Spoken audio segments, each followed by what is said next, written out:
नमस्कार, खारेपाट न्यूजमध्ये आपलं स्वागत आहे। महेंद्र म्हात्रे, रिपोर्टर, अलिबाग। दिल्ली येथील जंतर मंतर येथे नवी मुंबई विमानतळाला लोकनेते दिबा पाटील यांचे नाव देण्यासाठी पुकारलेल्या आंदोलनात रायगड जिल्हा काँग्रेस अध्यक्ष राजाभाऊ मधुकर ठाकूर कडाडले। नवी मुंबई विमानतळाला नाव दिबांचेच।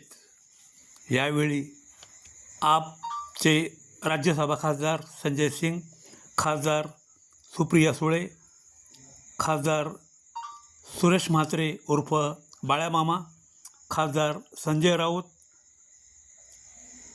तसेच काँग्रेस, राष्ट्रवादी काँग्रेस, शरद पवार गट, शिवसेना, उद्धव बाळासाहेब ठाकरे गट, विविध मान्यवरांनी आपले मत व्यक्त केले।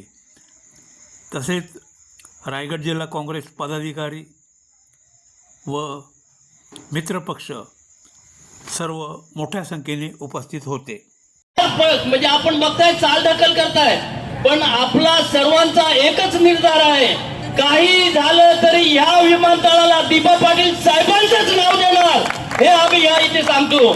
आणि जर कोण हुकुमशाही करण्याचा प्रयत्न करेल तर त्यांना त्या पद्धतीने उत्तर पण दिलं जाईल। ही संघर्ष समितीच्या वतीने मी आपल्याला सर्वांना आश्वासन देतो।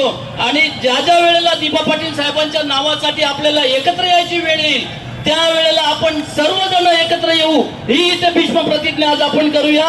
धन्यवाद। धन्यवाद। हाँ सर, दिबा पाटिल साहब।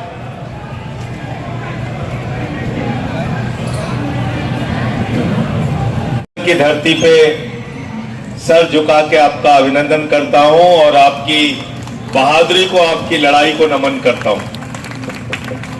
साथियों और दोस्तों, एक ऐसे आत्ममुक्त व्यक्ति इस देश की सत्ता पर विराजमान है, आदरणीय नरेंद्र मोदी जी, जिन्होंने लौह पुरुष सरदार वल्लभ भाई पटेल के नाम पे जो स्टेडियम बना था गुजरात के अंदर, उसका नाम बदल के अपने नाम पे कर दिया।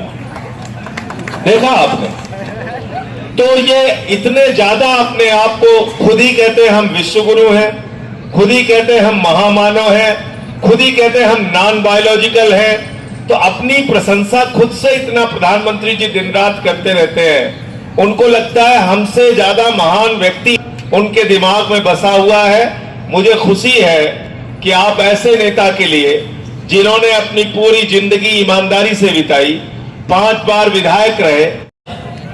आज आपण सर्वच जण संपूर्ण कोकणातून, आपल्या रायगड जिल्ह्यातून आणि भिवंडी असेल, इतर ठाणे जिल्हा असेल, सर्व जिल्ह्यातून कानाकोपऱ्यातून आपण सर्वजण आलो। आपल्या ह्या दिबा पाटील साहेबांचं जे विमानतळाला आपल्याला नाव द्यायचं आहे, नवी मुंबई विमानतळाला, त्याला पाठिंबा देण्यासाठी आपले लोकप्रिय खासदार संजय सिंह साहेब इथे आलेले आहेत। त्यांचे जोरदार टाळ्यांनी पहिले स्वागत करा। आज आपण बघतोय ज्या पद्धतीने हुकुमशाही चाललेली आहे, तिला थांबवण्याचं काम आपली सर्वच मंडळी करत आहेत। आणि हे जे विमानतळ आहे, ज्या जमिनींवर विमानतळ झालंय, हे आपल्या पूर्ण जिल्ह्यातील, आपल्या तालुक्यातील गोरगरिबांची घर